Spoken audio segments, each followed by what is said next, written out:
खाना खाने के बाद सौरभ टीवी पर बाघों पर एक फिल्म देख रहा था। उसे प्रकृति से बहुत लगाव था। फूल, पेड़, मछलियां, तितलियां, खरगोश, गिलहरी, चिड़िया सब कितने सुंदर लगते थे। घर में भी उसने बहुत से फूल लगा रखे थे। वो उनकी देखभाल करता था। बोले पता नहीं, मुझे कमरे में रोशनी कम लगती है, साफ दिखाई नहीं देता। कहीं चश्मे का नंबर तो नहीं बदल गया? अगले दिन पापा ने चेक कराया तो पता चला कि उनकी आंख में मोतियाबिंद हो गया है। ऑपरेशन कराना पड़ेगा।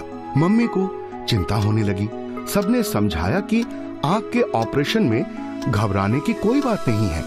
आजकल तो सब आराम से ठीक हो जाते हैं। सौरभ की क्लास में निवेदिता भी थी। उसने सुना तो बोली, मेरी मम्मी तो आंखों की ही डॉक्टर हैं, उन्हें दिखा दो। ये लो उनका नंबर। अगले दिन निवेदिता की मम्मी डॉक्टर नीना से टाइम लेकर पापा को दिखाने उनके क्लिनिक पर गई। सारे टेस्ट्स की रिपोर्ट्स देखने के बाद डॉक्टर नीना ने ऑपरेशन के लिए अगले हफ्ते सोमवार का समय दे दिया। सोमवार सवेरे सवेरे पापा का ऑपरेशन हो गया। उनसे कहा गया कि 3 हफ्ते उन्हें परहेज करना है, धूप से बचना है, आंख में बिल्कुल पानी नहीं जाना चाहिए। पापा धीरे धीरे ठीक होने लगे। एक रात जब मम्मी उनके लिए खाना परोस कर लाई तो पापा की तरफ देखकर बोली, अरे तुम्हारी आंख में ये क्या हुआ? इतनी लाल कैसे हो गई?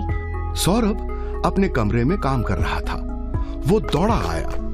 पापा की आंख देखकर डर गया। ऐसा लग रहा था जैसे आंख से खून बहने लगेगा। उसने फौरन डॉक्टर नीना को फोन किया। उसकी बात सुनकर डॉक्टर नीना ने कहा, तुम मुझे एक फोटो भेज दो। फोटो कैसे भेजें? क्यों, मैं अभी भेजता हूँ, घबराइए मत।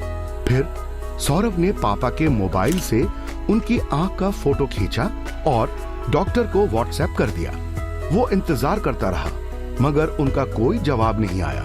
इधर मम्मी की घबराहट बढ़ती जा रही थी। सौरभ भी परेशान था। उसकी समझ में नहीं आ रहा था कि क्या करे।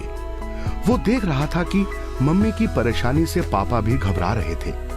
उसने व्हाट्सएप पर ही पूछा तो उधर से जवाब आया, मैं तुम्हें बताने ही वाली थी लेकिन एक इमरजेंसी ऑपरेशन में व्यस्त थी। चिंता की कोई बात नहीं, सब ठीक है। सौरभ ने मम्मी को बताया तो उन्हें विश्वास नहीं हुआ। डॉक्टरों का क्या है, ऐसे ही कह देते हैं। आप पापा के सामने ऐसा करेंगी तो वे कितने चिंतित होंगे। सवेरे चाय पीने के बाद मम्मी तैयार हो गई। टैक्सी बुलाकर वो फौरन डॉक्टर नीना के क्लिनिक पर पहुंची। पापा को देखकर चेक किया। मैंने कहा था ना, चिंता की कोई बात नहीं है। कई मरीजों के साथ ऐसा होता है।